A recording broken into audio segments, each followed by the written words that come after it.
Friends, welcome back. तो friends, अभी का वीडियो है स्टीफन हॉकिंग्स की 5 भयानक भविष्यवाणियां जो सच होने जा रही हैं। Stephen Hawking's predictions. चलो देखते हैं, पता करते हैं क्या है ये।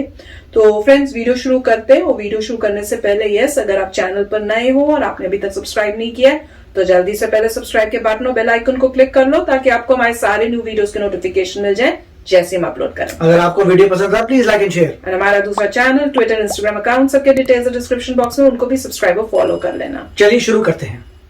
फ्रेंड्स, मैं गौरव एंड व्हाट इफ मैं तुमसे कहूं कि जल्दी हमें अपना ग्रह छोड़कर किसी दूसरे ग्रह में भागना पड़ेगा, या फिर कभी भी हम पे कोई एलियन अटैक हो सकता है, या फिर हम ह्यूमन ही ऐसी कोई जीव बना ले जो हमारे इंसानी सभ्यता के अंत का कारण बन जाए। मैं ये सब झूठ नहीं बोल रहा हूँ, इनफैक्ट मैं ये सब बोल भी नहीं रहा हूँ, बल्कि ओरिजिनली ये शब्द मेरे नहीं है बल्कि महान फिजिसिस्ट स्टीफन हॉकिंग ने कहा था। अब फ्रेंड्स, जो इन्हें नहीं जानता उन्हें मैं बता दूं कि इन्होंने बिग बैंग थियरी जो है वो हमें दी है, मतलब उसमें बहुत ही महत्वपूर्ण कंट्रीब्यूशंस ऐड किए हैं। और इसमें इन्होंने हमें बताया था कि पूरे ब्रह्मांड की शुरुआत आखिर हुई कैसे थी, और सबसे पहला वक्त यानी कि समय जिसे हम टाइम कहते हैं आखिर शुरू कैसे हुआ था। वही है जिन्होंने हमें ब्लैक होल्स जैसी बड़ी सी चीज से वाकिफ कराया था और पॉपुलराइज कराया, और मैथमेटिकली ये प्रूव भी करके दिखाया कि ब्लैक होल सही में मौजूद है स्पेस में। और अब फ्रेंड्स, जब हॉकिंग हमें ये बता सकते हैं कि ब्रह्मांड की शुरुआत कहां से हुई थी और इतने बड़े डिस्कवरी का प्रूफ मैथमेटिकली दे सकते हैं, तो फिर इनके सारे प्रेडिक्शंस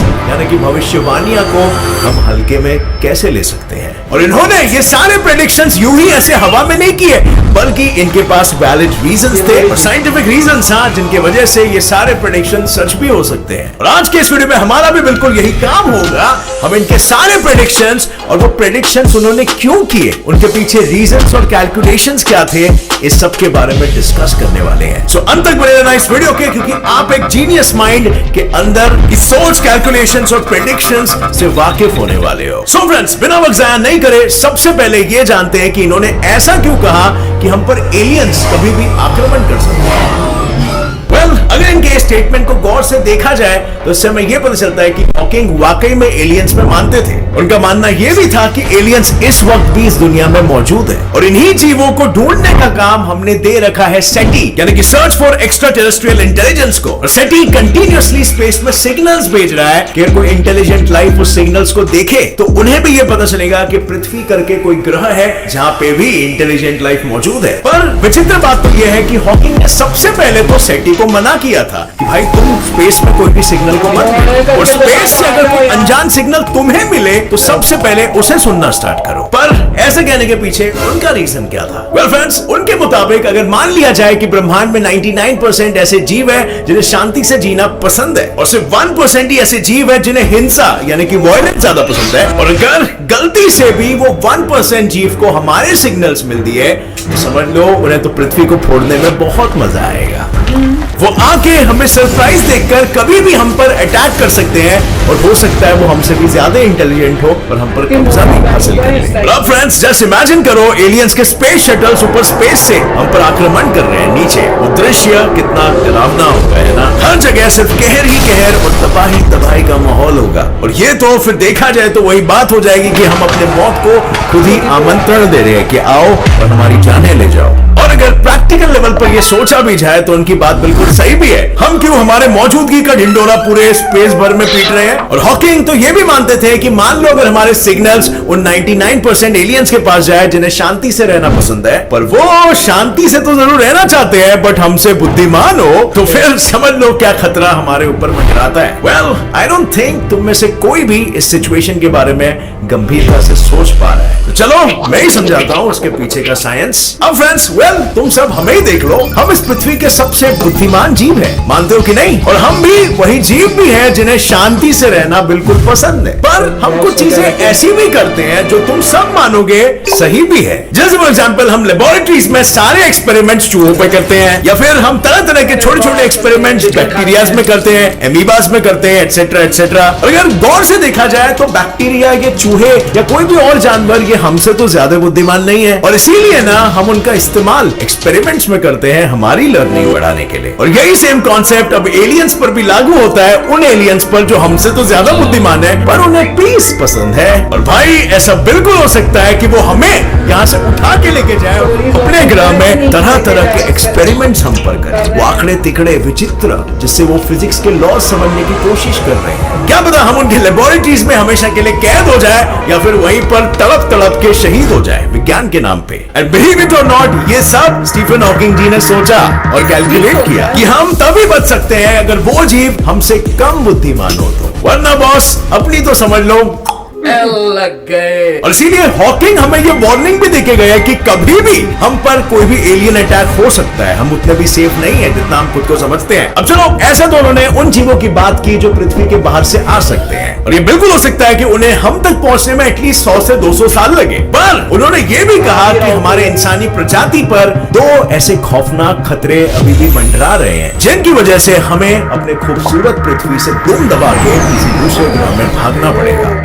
और जब मैं कहता हूं जल्दी, तो मेरे जल्दी का मतलब है 10 से 15 साल जल्दी। और वो खतरे friends, you will be shocked to know, कहीं बाहर से नहीं आ रहे, बल्कि वो हमारे पृथ्वी में खुद बनाए जा रहे हैं, या कह सकते हैं हम ऑलरेडी उन्हें बना चुके हैं। वेल, नहीं समझे ना हॉकिंग किस चीज की बात कर रहे थे? मैं बताता हूं। हॉकिंग बात कर रहे थे AI यानी कि आर्टिफिशियल इंटेलिजेंस की। आर्टिफिशियल इंटेलिजेंस वो पहला खतरा है, और दूसरा है GM यानी कि जेनेटिकली मॉडिफाइड ह्यूमंस की। नई टर्मिनोलॉजी है आपके लिए। वेल, मैं सरल भाषा में आपको समझाता हूं। सबसे पहले आओ हम AI वाले खतरे को समझते हैं। जैसे कि मैंने पहले ही बताया था, AI का मतलब होता है आर्टिफिशियल इंटेलिजेंस। और शायद तुम में से ऐसा कोई भी नहीं होगा जिसने AI के बारे में अभी तक नहीं सुना। तुम सब इसके चंगुल में एक ना एक बार बिल्कुल फंसे होगे, यानी इवन उसके चंगुल में अभी तक फंसे हो।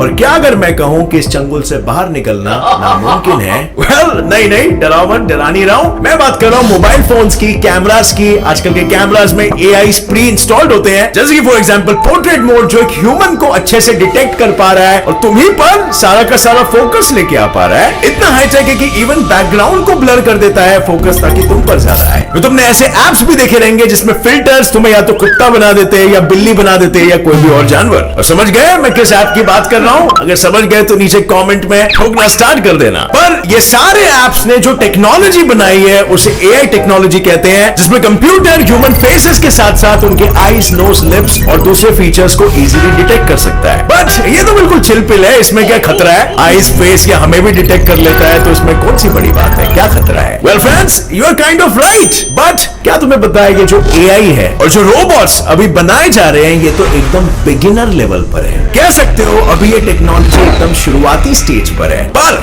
एक एडवांस AI रोबोट के केस में ये इस हद तक जा सकती है कि आप उसकी कल्पना नहीं कर सकते हो। अब सवाल ये उठेगा कि अगर एडवांस भी हो गए तो ये हम पर हावी कैसे हो सकते हैं? वेल, इसका जवाब बिल्कुल इजी है। ये इजीली हम पर हावी हो सकते हैं क्योंकि हमने एक बहुत ही इंपॉर्टेंट चीज इन्हें दे दी है, और वो चीज है इंटरनेट। अगर हम इन्हें मशीन लर्निंग की प्रॉपर्टीज देते हैं, जो अक्सर आजकल के AIs में मिलता है, ताकि AI और बेहतरीन तरीके से लर्न कर सके और फिर सारा का सारा इंटरनेट डेटाबेस इनके सामने खोल दे।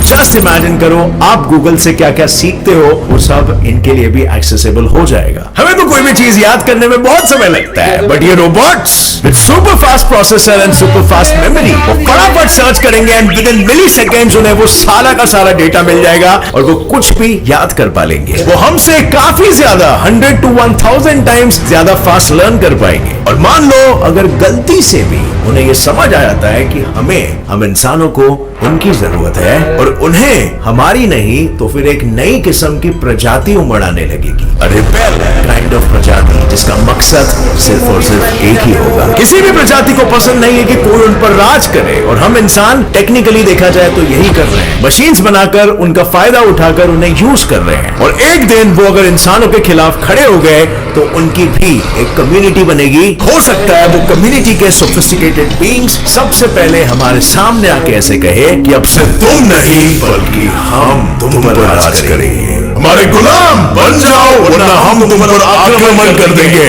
और अगर हम उनके चेतावनी के हिसाब से ना चले तो ये बिल्कुल हो सकता है कि वो सच में हमारी प्रजाति को मार भी गिराए। अब इनका हम पर हमला करने का तरीका बहुत ही अजीब और वियर्ड होगा, जिसकी कल्पना तुम शायद नहीं कर पा रहे हो। डोंट फॉरगेट, जो भी एप्लीकेशंस और सॉफ्टवेयर्स और चीजें और इक्विपमेंट्स आप यूज कर रहे हो, उन सब में एआई छुपा है। इसका मतलब ये होगा कि ये जब भी चाहे, जिसे भी चाहे, कोई भी अगर कोई इक्विपमेंट यूज कर रहा हो, उसे तुरंत मार सकते हैं। किसी को भी उठा के लेके जाए या फिर रास्ते पे चलती कोई गाड़ी कोई सीधा उछाल दे, और हर जगह सिर्फ और सिर्फ तबाही और तबाही का ही माहौल होगा। हर इंसान में चारों तरफ सिर्फ और सिर्फ डर भरा होगा, और इसका तो सिर्फ और सिर्फ एक ही सोल्यूशन हो सकता है, और वो सोल्यूशन है हमें ये ग्रह को छोड़कर इस ग्रह से दूर कहीं भागना पड़ेगा। और ये सोल्यूशन भी बाय द वे कितना काम आएगा, ये तो सिर्फ वक्त ही बता सकता है। क्योंकि सीधी सी बात है, हमारे सारे मशीन के कंपोनेंट्स और स्पेसक्राफ्ट्स ये सब कंप्यूटर से ही तो चलते हैं, और अगर इन्हीं कंप्यूटर्स पर गलती से भी अगर इंटरनेट का साया पड़ा, तो ये सॉफ्टवेयर भी हमेशा हमेशा के लिए करप्ट हो जाएंगे, और वो स्पेसक्राफ्ट हमें किसी दूसरे ग्रह पे नहीं बल्कि मौत के घाट पे लेके जाएंगे। और जो बचे कुछ इंसान जो इधर उधर भागते रहेंगे अफरा तफरी में,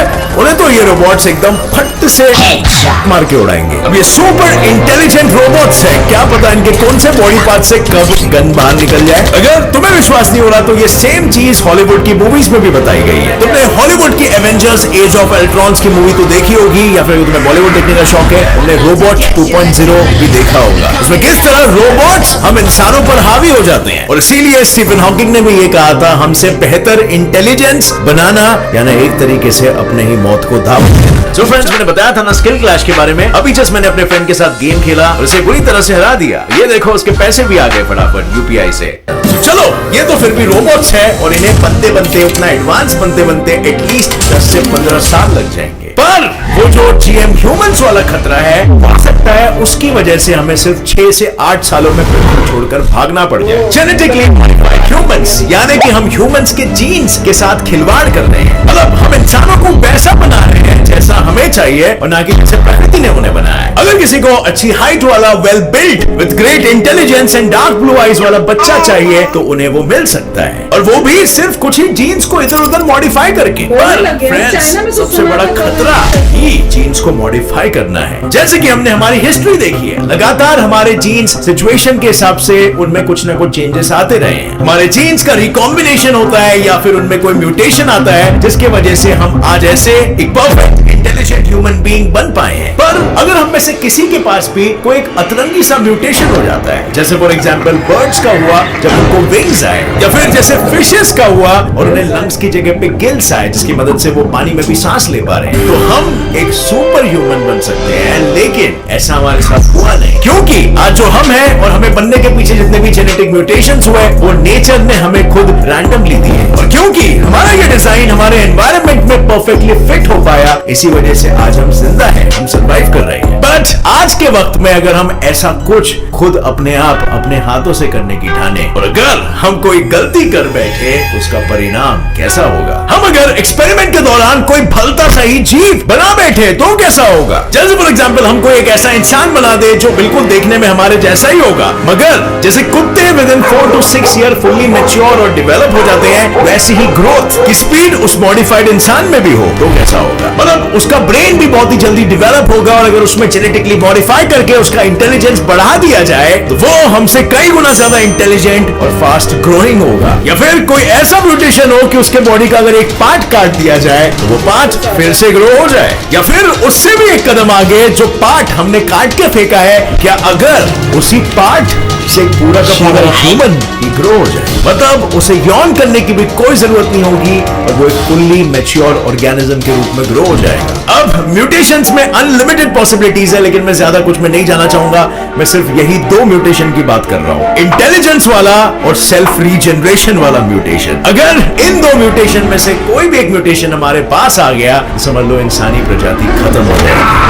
क्योंकि फर्स्ट के केस में तो ये समझना इजी है, अगर कोई ह्यूमंस हमसे भी ज्यादा इंटेलिजेंट हो जाए, तो एआई रोबोट्स की तरह ये भी हम पर हावी होना शुरू कर देंगे।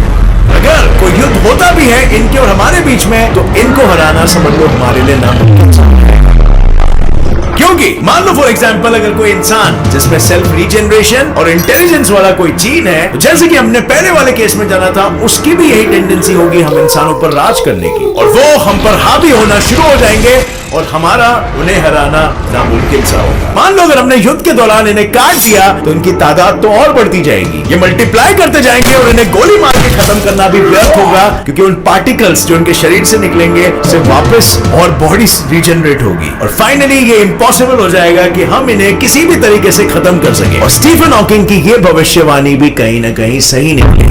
इसीलिए उनका ये कहना था कि हमें जीन्स मॉडिफाई करने की कोई जरूरत नहीं है, अगर हम करते हैं उसका परिणाम फिर कुछ विचित्र निकलता है तो हमें फिर उसको भुगतना भी पड़ेगा। बाद में फ्रेंड्स, स्टीफन हॉकिंग के सारे प्रेडिक्शंस के अलावा न्यूटन जी ने भी हमें लॉज ऑफ ग्रेविटेशन की मदद से कुछ चीजें प्रेडिक्ट करके बताया था। उन्होंने ये प्रेडिक्ट करके बताया था कि सूर्य मंडल में नेपट्यून नाम का एक ग्रह मौजूद है और फिर बाद में वो ग्रह डिस्कवर भी हुआ। जेम्स मैक्सवेल ने भी एक बहुत ही बेहतरीन प्रेडिक्शन किया था और उनका प्रेडिक्शन ये था कि हम भविष्य में रेडियो वेव्स का आविष्कार करेंगे जिसकी मदद से इंफॉर्मेशन ट्रांसफर हो पाएगा। और आज रेडियो वेव्स के बिना फोन यूज नहीं कर पाते और टेलीकम्युनिकेशन एक ठप सा पड़ जाता है। साइंटिस्ट ऐसे प्रेडिक्शंस करने में बहुत ही माहिर होते हैं और अगर स्टीफन हॉकिंग जो ब्रह्मांड के बर्थ के बारे में मैथमेटिकल कैलकुलेशंस करके प्रूव कर सकते हैं, तो क्या ऐसा नहीं हो सकता कि उनकी ये भविष्यवाणी भी सच निकले। रशियन एस्ट्रोनॉट यूरी आर्टसुटिनोव ने यह कहा था कि एक दिन टेक्नोलॉजी इतनी आगे बढ़ चुकी होगी कि फिर एक दिन ऐसा आएगा कि हम पृथ्वी से स्पेस तक के लिए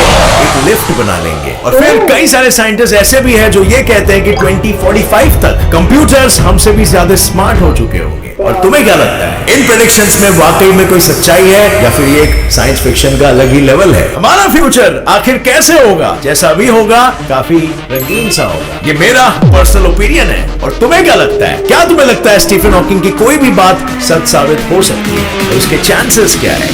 तो फ्रेंड्स, कमाल का वीडियो था। मैं तो टोटल बिलीव करती हूँ जो भी उन्होंने बोला। क्यों करती हूँ? क्योंकि उन्होंने पहले की जो चीजें बताई थी, जैसे बता रहे हैं ब्लैक होल और ये सब, वो सच है। और जिस तरह से वो बता रहे हैं उसकी पॉसिबिलिटी है। भाई हम ही सिग्नल्स भेज रहे हैं उनको बताने के लिए, हम यहाँ रहते हैं। अब आपको क्या गारंटी है जिसके पास सिग्नल्स आएंगे वो अच्छा होगा? और वो अच्छा भी होगा कि आपके साथ क्यों वो अच्छा होगा? उनको लगेगा आप पता नहीं क्यों सिग्नल्स भेज रहे हो। कम्युनिकेशन आपसे को करनी आती नहीं है, हमें क्या पता कौन है क्या है। और कई बार ऐसी मूवीज भी देखी हुई है कि वो लोग होते हैं, उनके अपने प्लैनेट में प्रॉब्लम्स हो रही है, वो ढूंढ रहे हैं कि और प्लैनेट जहां पे सेटल होना है। और उनको जब पता चलेगा कि अर्थ एक ऐसा प्लैनेट जब वो सेटल हो सकते हैं तो वो कहेंगे इनको लोगों को डिस्ट्रॉय करो, हम अपना घर यहाँ बनाएंगे। तो ऐसी बड़ी सारी स्टोरीज उन्होंने सुनी हुई है, देखी भी हुई है। रोबोट्स भी जैसे बता रहे हैं, मुझे तो लगता है भाई वैसे ही जैसे नॉर्मल अपनी लाइफ होती थी ना, उस टाइप की अपना सिंपल लिविंग वाली वो सादी जिंदगी जियो। इतना क्यों करने की जरूरत है? जितना ये करेंगे खुद ही सेल्फ डिस्ट्रक्शन के लिए जा रहे हैं हम लोग। तो बाप रे, आई ओपनिंग वीडियो। राइट, तो काफी अच्छा वीडियो था। और ये जो भी साइंस फिक्शन में आज कल नजर आता है वो एक दिन होगा। हाँ। तो ये सब चीजें पॉसिबल है और हम उसी तरीके से आगे जा रहे हैं। जैसे मान लीजिए आप मतलब 100 साल पहले किसी को स्मार्टफोन दिखाएं तो उसे ये लगा कि हम एलियन हैं। मान लीजिए वहां पहुंचते हैं, एक स्मार्टफोन लेके आते हैं, उसी में सॉन्ग्स सुनते हैं, उसी में सर्च करते हैं, उसी में सब डेटा देखते हैं, उसी में मूवीज देखते हैं।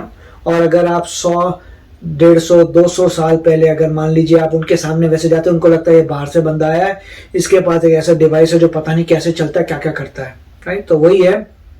तो जो स्टीफन हॉकिंग कह रहे थे वो बेसिकली वो सही है कि अपने से ज्यादा पावरफुल ऑर्गेनिज्म को मत बनाओ।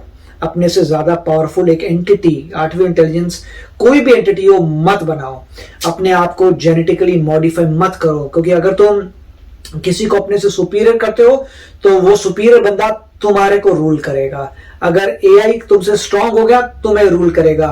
उनने सेठी के बारे में कहा था कि दुनिया भर में क्या मैसेज भेज रहे हो, अब बताने के लिए कि हम हैं। चांसेस ये हैं कि मैक्सिमम अमाउंट ऑफ पीपल हमसे भी ज्यादा एडवांस हैं। उन्होंने ये भी कहा था कि चांसेस ये हैं कि तुमसे ज्यादा एडवांस हैं बाहर वाले। तुम ऐसे अपने आप को एक्सपोज करोगे तो पहले आके तुम्हें उड़ाएंगे वो, तो अपने आप को एक्सपोज मत करो। तुम सब लिसन इन करो, उनके इनकमिंग सिग्नल्स को लिसन करो, अपने मत भेजो। तो काफी बातें कही थी और बस सही है। मेरे ख्याल से टाइमलाइन थोड़ी गड़बड़ है, क्योंकि अगले 10-15 साल में ऐसा नहीं है कि आर्टिफिशियल इंटेलिजेंस बहुत पावरफुल हो जाएगा। हाँ, धीरे धीरे आ रहा है। जैसे यहाँ की अमेरिका की पुलिस में अब रोबोट डॉग्स आ गए हैं, तो वो सब चीजें धीरे धीरे आ रही हैं।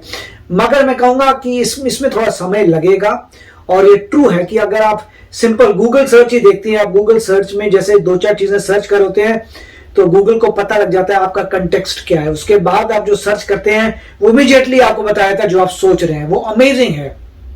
मतलब आप उस बात के बारे में जो भी सर्च करते हैं गूगल प्रिडिक्ट कर लेता है कि एग्जैक्टली तुम क्या ढूंढने की कोशिश कर रहे हो, और अगली बार जब तुम टाइप करते हो ऑटो पूरा फिल करता है, तुम्हें लगता है अरे यही तो मैं ढूंढ रहा था। तो इतने गूगल जो है एटलीस्ट आपको वो इजी तरीका है पता करने का। वैसे बहुत सारे आर्टिफिशियल इंटेलिजेंस भी हैं, जो ये डिजिटल असिस्टेंट्स हैं वो भी बहुत तेज स्ट्रांग होते जा रहे हैं, मगर जो गूगल का सर्च इंजन है उसमें आपको इमीडिएटली पता लग जाता है कि वो आपकी पुरानी सर्चेस को ज्वाइन करके फिगर आउट कर रहा है कहां जाना है। अभी तो बहुत ही आसान है, यूएस में, इंडिया में भी यही होगा कि आप बोलते हैं कॉल, ये बंदा वो इमीडिएटली कॉल कर देता है, वो सर्च भी कर लेता है मैं किसकी बात कर रहा हूं, मैं कहां रहता हूं, मेरे घर के पास वाला है। अगर मैं कहता हूं कॉल मैकडॉनल्ड्स, उसको पता है कि मैं कहां हूं, मेरे घर के पास कौन सा मैकडॉनल्ड है, अगर वो मैकडॉनल्ड्स बंद हो चुका है तो अगला कौन सा मेरे पास है उसको कॉल कर रहा है, कॉल करता है। तो इतना इंटेलिजेंट हो चुका है। तो जैसे जैसे टेक्नोलॉजी बढ़ रही है हमें लगता है बड़ी सुविधाएं आ रही है, बट ये ट्रू है। अगर हमने एक एआई चीज बना दी जो इतनी स्ट्रांग है, वो कल को हमारे को ही रूल करेगी। तो बहुत अच्छा वीडियो था, बहुत ही आई ओपनिंग, डरावनी, खौफनाक वीडियो था। वार्निंग दे रहे हैं, होप कर रहे हैं जो ये सब कर रहे हैं उनके पास वार्निंग जाए, क्योंकि इतने बड़े साइंटिस्ट ने जो बताया है उनकी एडवाइस, उनकी वार्निंग पे तो अमल कर ले, नहीं तो बाद में पछताना पड़ेगा। तो चलो फ्रेंड्स, चलते हैं, मिलेंगे नेक्स्ट वीडियो में बहुत ही जल्द। Till then take care and bye bye. तो अगर आप मेरे इस चैनल पे नए हो तो जल्दी से सब्सक्राइब के बटन को हिट करो और बेल आइकन को क्लिक करो, ताकि आपको मेरा जब नया वीडियो मैं लगाऊं आपको उसके बारे में जल्दी से पता चल जाए।